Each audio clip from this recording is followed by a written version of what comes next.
అంటే ఇప్పుడు నాకు ఇంకో క్వశ్చన్ అండి. ఇప్పుడు జనరల్‌గా మనకి మీకు నేను అడిగేది మీకు పార్టీ సింబల్ ఇంపార్టెంటా? లేదు మీరు చేసే కార్యక్రమాలు ఇంపార్టెంటా? అంటే లైక్ ప్రజా సేవలు. మేము మా పార్టీ సింబల్ కూడా ఇంపార్టెంటు. ఆ సింబల్ కింద పనిచేసే కార్యకర్తలు ఆ! నిష్టగా ఓకే. ఏమాత్రం లాభాపేక్ష లేకుండా నిస్వార్థంగా ధర్మం కోసం ఈ యొక్క పార్టీ పనిచేసే ప్రతి కార్యకర్త కూడా ధర్మం కోసం పనిచేస్తారు, నిస్వార్థంగా పనిచేస్తారు. ఏదో డబ్బులు ఇచ్చి పనిచేసుకోవడం ఉండదు. నిస్వార్థంగా తన సొంత డబ్బులు పెట్టుకొని ఎక్కడికైనా పార్టీ కొరకు వెళ్ళి పనిచేయడము. ప్రజల్లో ఎప్పుడు కూడా ప్రజల్లో ఉండే ఈ యొక్క కార్యకర్తలు మా నాయకులు కూడా ప్రజల్లో ఉండి పనిచేస్తారు. ఈ యొక్క ఇంకొక క్వశ్చన్ ఏంటంటే ఇప్పుడు జనరల్‌గా జనాలు ఏమంటున్నారంటే సామాన్య జనాలు ఎవరైతే బిలో పావర్టీ లైన్ ఉంటారో వాళ్ళు అనేది ఏంటంటే ముందు బీఆర్ఎస్ చేస్తుంది అనేసి వాళ్ళకు ఓటేసాము. సో వాళ్ళ నుంచి కొన్ని పథకాలు వచ్చాయి. బట్ కొంతమంది లీడర్స్ అన్న మాటలు నిలబెట్టుకోలేకపోయారు. అలాగే ఇప్పుడు సరే కాంగ్రెస్ వల్ల మార్పు వస్తుంది, కాంగ్రెస్కి వేసాము, కాంగ్రెస్ వల్ల చేంజెస్ ఏం లేదు, ఫ్రీ బస్ తప్ప అని అంటున్నారు. సో ఇన్ కేస్ బీజేపీ వచ్చింది ఫ్యూచర్లో, సో అప్పుడు మీరేం చేంజెస్ తీసుకురాగలరు? తప్పకుండా ఇవన్నీ ఫ్రీ బస్సు కానీ ఫ్రీ అన్నీ ఇవి కూడా ఫ్రీ అవసరం లేదు ప్రజలకు. విద్య, వైద్య, ఆరోగ్యం ఇవే ముఖ్యం. ఎప్పుడైనా కానీ కూడా ఈ దేశానికి, ఈ దేశంలో బిలో పవర్టీ అంటారు కదా మీరు, బిలో పవర్టీ వాళ్ళకి ఏం అవసరం? ముఖ్యంగా విద్య, వైద్యం అవసరం. 40 ఏళ్ళు వాడు కష్టపడి సంపాదించిన సంపాదన ఒక రోగం వస్తే అన్నీ కూడా తుడిచిపెట్టుకుపోతాయి. మళ్ళీ బిలో 40 ఏళ్ళ కిందికి వెళ్ళిపోవాల్సి వస్తుంది. అట్లాంటి వాళ్ళకి ఏం చేయాలి ప్రభుత్వాలు? ఈ ఫ్రీ బస్సు, ఫ్రీ రేషన్ ఇవన్నీ ఇవ్వడం కాదు గొప్పతనం. వాడు కష్టం చేస్తాడు, వాడు ఎవడు అడగలే. ఈరోజు బిలో పవర్టీ అంటున్నాం కదా, ఎవరు కూడా మాకు ఫ్రీ బస్సు అని ఎవరు కూడా అడగలే. కానీ ఇవ్వడము, దాన్ని రాష్ట్రాన్ని అతలకుతలం చేయడము ఇది ఎంతవరకు సమంజసం? కానీ బీజేపీ అట్లా ఆలోచన చేయదు. ప్రజలకు ఏది అవసరము విద్య, వైద్య, ఆరోగ్యం ఇవన్నీ కూడా ఇవి ముఖ్యంగా. వైద్యం చేస్తాము, ఎంత ఖర్చు అయినా కానీ కూడా ఫ్రీ వైద్యము, ఫ్రీ విద్య ఇది ఇచ్చినామనుకో ప్రజల ఆటోమేటిక్గా డెవలప్మెంట్ అవుతారు. బిలో పవర్టీ వాళ్ళకు కూడా మంచి కష్టపడి సంపాదించిన ఒక శక్తి వస్తుంది వాళ్ళకి. ఓకే. అండ్ ఇంకొకటి ఇప్పుడు ఈ హైడ్రా వల్ల కూడా రియల్ ఎస్టేట్ బాగా దెబ్బతిన్నది అనే మాట బాగా వినిపిస్తుంది.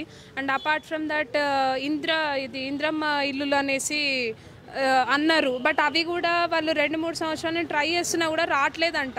సో దానికి మీరు ఏం చెప్పగలరు? కరెక్టే మీరు అన్నది. ఈ ఇంద్రమ్మ ఇల్లు అవన్నీ కూడా ఖాళీ ప్రజలను మభ్యపెట్టడానికి ఈ యొక్క కాంగ్రెస్ ఆడుతున్న నాటకం అంతే. ఇవన్నీ కూడా వాళ్ళు ఇవ్వరు, ఇది కాని పని. ఇది కేవలము ప్రజలని మేము ఇస్తాము, మేము అట్లా చేస్తాము, ఇట్లా చేస్తామని అధికారంలోకి వచ్చింది వాళ్ళది గట్టెక్కిరి. ఇప్పుడు ప్రభుత్వాన్ని నడుపుతున్నారు. ఇవన్నీ కూడా ప్రజల సమస్యలు మర్చిపోయారు. కేవలం వాళ్ళ స్వప్రయోజనాలు, ఆర్థికంగా మనం ఎట్లా బాగుపడాలనే ఒక ఆలోచనతో నాయకులు పనిచేస్తున్నారు. ఒకరు పనిచేస్తున్నటువంటి దాన్ని ఇంకొకరు వాళ్ళ దాంట్లోనే వ్యతిరేకించడం ఇవన్నీ మనం రోజు చూస్తున్నటువంటి విషయాలే. కానీ ఈ హైడ్రా ఏదైతే ఉందో ఇది నిజంగా పనిచేస్తుందంటే కాదు. అది వాళ్ళు కేవలము భయపెట్టి వాళ్ళ నుంచి డబ్బులు వసూలు చేయడం ఒక ప్రోగ్రాం మాత్రమే. అది రేవంత్ రెడ్డి గారు ఒక ప్రోగ్రాం పెట్టుకున్నారు. వారు ఏమని అంటే హైడ్రా అని దాన్ని కబ్జా చేసి దాన్ని భయపెట్టిపోయడం, వాళ్ళ నుంచి పైసలు వసూలు చేయడం, ఈ విధమైనటువంటి చెలాస్తున్నది మనం ఓల్డ్ సిటీలో చూస్తున్నాం. ఓఎస్కి సంబంధించినటువంటి ఎన్నో చెరువులన్నీ కబ్జా చేసుకుని అందులో మెడికల్ కాలేజీలు, ఇంజనీరింగ్ కాలేజ్ అన్నీ ఉన్నాయి. మళ్ళీ హైడ్రా అక్కడ పనిచేయదా? అది మన దేశమే, మన తెలంగాణనే కదా. మళ్ళీ అక్కడ లేనిది న్యూ సిటీలోనే పనిచేస్తుందా? అది ఒకసారి ఆలోచన చేయండి. తప్పకుండా మనము బీజేపీ వచ్చిన తర్వాత ఈ యొక్క సీటు ఆరంభం మాత్రమే, ఆ తర్వాత కూడా మేము తెలంగాణలో అధికారంలోకి వస్తాం.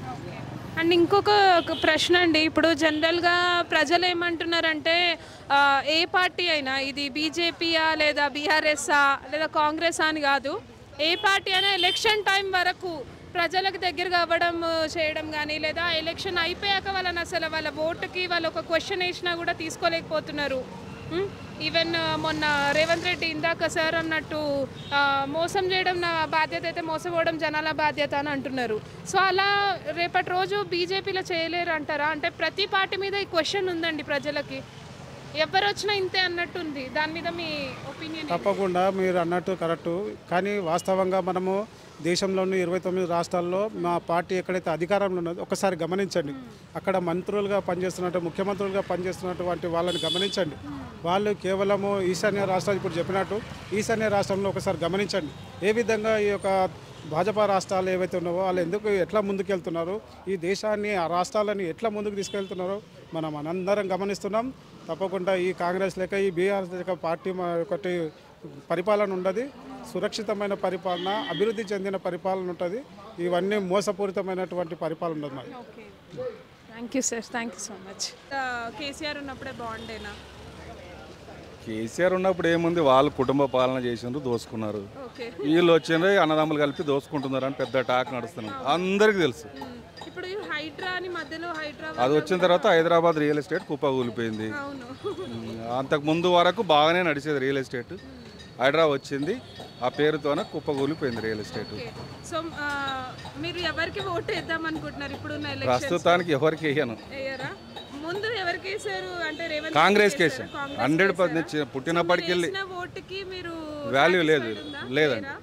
మరి అంటే లైక్ ఇప్పుడు నెక్స్ట్ ఎలక్షన్స్ లో మీరు రేవంత్ రెడ్డినే చూడాలనుకుంటున్నారా? వేరే పార్టీలో ఏ మెంబర్ అయితే బాగుంటుంది అనుకుంటున్నారు? ఒకసారి బీజేపీకి అవకాశం ఇస్తే బెటర్. బీజేపీకి 100%. ఎందుకంటే బీఆర్ఎస్ నేనేదో చేస్తా తెలంగాణని, కొత్తగా చేస్తా, ఇంటికో ఉద్యోగం ఇస్తా, లేకపోతే ఎట్లా చేస్తా ఇట్లా చేస్తా అని ఆయన మస్తు చెప్పాడు. ఏం చేయలేదు. వాళ్ళు మాత్రం బాగా అయినరు. రాజకీయ నాయకులు లేకపోతే ఇంకా వాళ్ళ ఎంబడి ఉన్న అతిథులందరూ గట్టిగానే వేసుకున్నారు, కానీ జనాలకు ఒరిగింది అయితే ఏం లేదు. తెలంగాణ ఏర్పడ్డాక ఒరిగింది అయితే ఏం లేదు. తెలంగాణ వస్తే ఏదో అవుతుంది, ఏదో సాధిస్తామని అనుకున్నాం, కానీ నిజానికైతే ఏం లేదు. ఇప్పటికీ హైదరాబాదులో ఆంధ్రుల పెద్దరికమే నడుస్తుంది. ఓకే, తెలంగాణ వాళ్ళు ఏం లేదు. అక్కడ నుంచి ఇక్కడ చక్రం తిప్పే వాళ్ళు చాలామంది ఉన్నారు. వీళ్ళకి వచ్చింది ఏం లేదు. రాజకీయ నాయకులు లబ్ధి పొందారు అంతే. కొంచెం ఫండ్స్ బాగా గట్టిగా వచ్చినాయి. ఎందుకంటే మిగులు బడ్జెట్ ఉన్న రాష్ట్రం, అది కాస్త అప్పుల పాలైపోయింది. వాళ్ళు చేశారంటే వీళ్ళు అంతకంటే తక్కువ ఏం లేదు, వీళ్ళు కూడా చేస్తున్నారు. ఒకసారి మాత్రం బీజేపీకి అవకాశం. బీజేపీ రావాలి. 100%. Thank you sir, thank you so much. So present Congress government రూలింగ్లో ఉంది కదా సార్, ముందు వచ్చేసి బీఆర్ఎస్ ఉంది. సో రెండిట్లో ఏ పార్టీ మీ పరంగా మంచిగా వర్క్ చేస్తుంది, ఏదే వస్తే బాగుంటుంది నెక్స్ట్? అంటే ఇప్పుడు ప్రీవియస్లీ గవర్నమెంట్ కొన్ని పనులు చేసింది. ఇప్పుడు ఈ గవర్నమెంట్ వచ్చి ఆల్మోస్ట్ 2 years అవుతుంది, కానీ అది స్టెబిలైజ్ కాలేదు ఇంత మటుకు.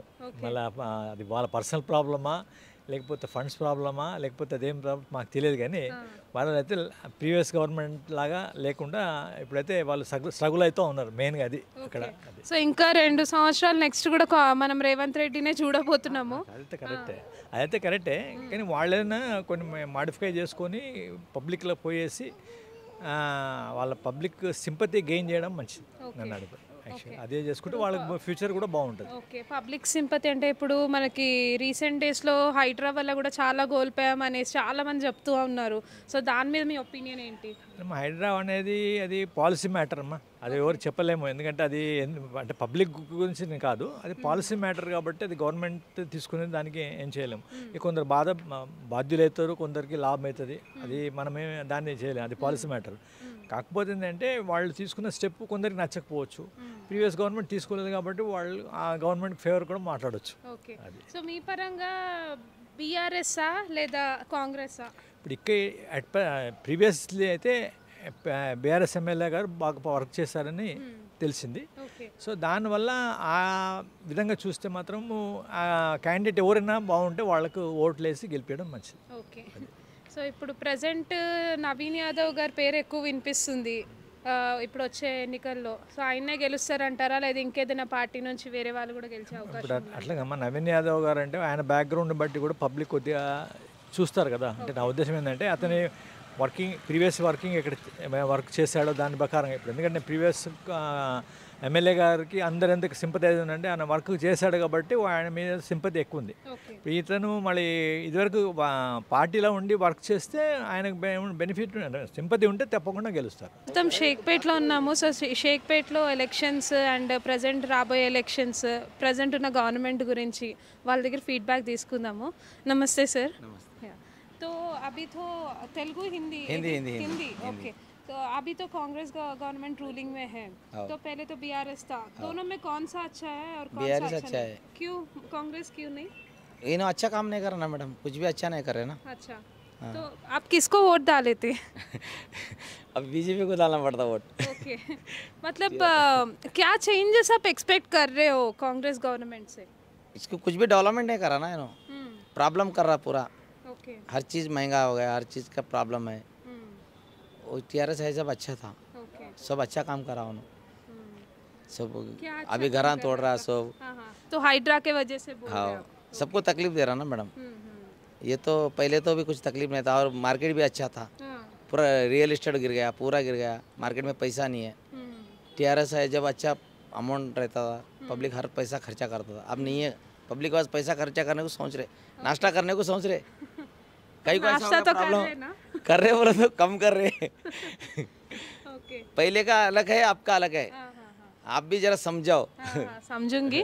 और मेरा क्वेश्चन ये है कि जो आप बोल रहे बीआरएस जब था, गवर्नमेंट अच्छा था, पब्लिक भी पैसे खर्चे करते थे। गोर गरीबों को बहुत करा ना मैडम, फ्री घरा दिया ना। अभी भी दे रहे हैं ना। अभी नहीं दे रहे, वो आईसो जो उन लोगों का कब्जा करे सो है, अच्छा, नहीं दे रहे। ओके, किसको दिए? आईसो कैंसिल करके रखे सो है, नहीं दिया, नहीं दिया, नहीं नहीं रिलीज नहीं हो रहा है ओके, वो रिलीज नहीं हुआ ना। रिलीज कहाँ पे हुआ? रिलीज नहीं हो रहा। उन्होंने जो बना के रखे सो ऐसी से वो कोल्लूर में। अच्छा, तो आप क्या चेंजेस चाहते हो? राजशेखर रेड्डी जब करा हाँ, कांग्रेस था, ओके। कराओ। रेवंत रेड्डी क्या करे बोल? आप क्या चेंजेस चाहते हो कांग्रेस गवर्नमेंट से? अभी क्योंकि 2 साल आगे यही गवर्नमेंट रहने वाला है। नहीं रहता गवर्नमेंट ये। नहीं रहता, निकाल देंगे क्या? निकाल देना पड़ता, क्या करते? नहीं नहीं मैडम, इसका प्रॉब्लम है। और क्या है, हर चीज़ को महंगा है। अब टीआरएस गए जब, पुलिस वाले भी उतना तंग नहीं करते थे। 5 बजे दुकान खोले तो भी चैलेंज डाल रहे, फोना खींच के ले जा रहे। उन्होंने सीएम बोले सो है बोलते। ओके, शाम में 11 बजे के बाद बंद करो बोलते दुकान। मुस्लिम्स एरिया में चालू रहता, अपना हिंदू एरिया में चालू नहीं रहता। फिर कैसा करेंगे बोलो? आप बोलो, सही है गलत है बोलो? सही है। हाँ, मुस्लिम्स एरिया में 2 बजे तक बिरयानी बेच रहे, हमारे 11 बजे डोसा के बंद करो बोलते। फिर कैसा गवर्नमेंट कैसा अच्छा है बोलना? बोलो, गवर्नमेंट के बारे में भी हम सोचना बोलो तो हमारे को भी कुछ करे तो सोचते ना। हमारा बच्चों के फोन लेके जा रहे, वो सीएम बोले सो है, रूल्स निकाले सो है बोल रहे। अच्छा, कैसा करते बोलो? ये सब प्रॉब्लम है। हाँ, तो आपके हिसाब से मुस्लिम्स को बेनिफिट हो रहा है, हिंदूज को नहीं हो रहा है। नहीं हो रहा। ओके, 12 बजे 2 बजे जाओ बिरयानी मिलता, हाँ हाँ हमारे टिफिन का चाय का 4 बजे खोलो तो 5 बजे के बाद खोलो बोल रहे। हाँ हाँ। ये सब प्रॉब्लम है ना मैडम। आप लोग कुछ कंप्लेंट रेज नहीं किए क्या? ऐसा कुछ प्रॉब्लम? कोर्ट को जाके पैसे भरो बोल रहे डायरेक्ट। अच्छा, तो पैसे तो हमारे जेब से ही जाना है। अच्छा, ठीक है। तो अभी आप बोल रहे थे कि बीआरएस जब था हम लोग को बहुत सारे स्कीम्स थे, तो अभी तो स्कीम्स कुछ भी नहीं है क्या जो इम्प्लीमेंट? अभी नहीं है, नहीं है। फ्री बसेस डाल दिए ना। फिर क्या करते मैडम? वो मार ले रहे, बसों में मर जा रहे लोग। हाँ, बस लेके क्या करते? हाँ, बस से क्या है मतलब बोलो? 2000 डाल तुम बोले डाले, लेडीज को नहीं डाले। 2000-3000 डाल तुम बोले नहीं डाले। पेंशन नहीं नहीं, पेंशन कुछ भी बढ़ा नहीं। 2-2000 रुपये दे रहा वो किसे 80% वालों को। अच्छा, ओके। वो भी ये महीने का वो महीने में, वो महीने का ये महीने में। पैसे नहीं है बोल रहा गवर्नमेंट। तो अभी तो इलेक्शंस आने वाला है, उसमें भी नवीन यादव का नाम ज्यादा सुनाई दे रहा है कि वो जीतेंगे। किस्मत है वो, हाँ। उन्हें अच्छे आदमी बोल के उसको वोट गिरेगा, नहीं गिरना बोल के मतलब पहले तो रेवंत रेड्डी का भी ऐसा ही चला था कि वो अच्छा आदमी है, चेंजेस लाएगा बोलकर उसको भी देखते ना मैडम। नवीन यादव को भी एक बार देख लेते, अब जीत के आता, नेक्स्ट टाइम में फिर उन्हें अच्छा काम करो तो फिर नेक्स्ट टाइम आता। राजा सिंह ऐसी करके 2 बार 3 बार आया नहीं है, उसका मर्जी से निकल गया। ऐसा हो सकता ना? पब्लिक बहुत होशियार है। अब वो तुम आ रहे हमारे पास, हम तुम्हारा रेस्पॉन्स करो तो हर बार आते तुम इधर, इंटर नहीं लिए तो भी आते। अरे इधर आदमी अच्छा है बोल के ये बार वोट देते, नवीन यादव को भी नहीं देते बोल के नहीं, ये आते उन्हें भी, नेक्स्ट टाइम में नहीं आते ना। क्या करते? उन्हें अच्छा काम करो तो अच्छा आते, वो भी है ना। वो भी है। सही है गलत है बोलो? सही है, सही है। Thank you.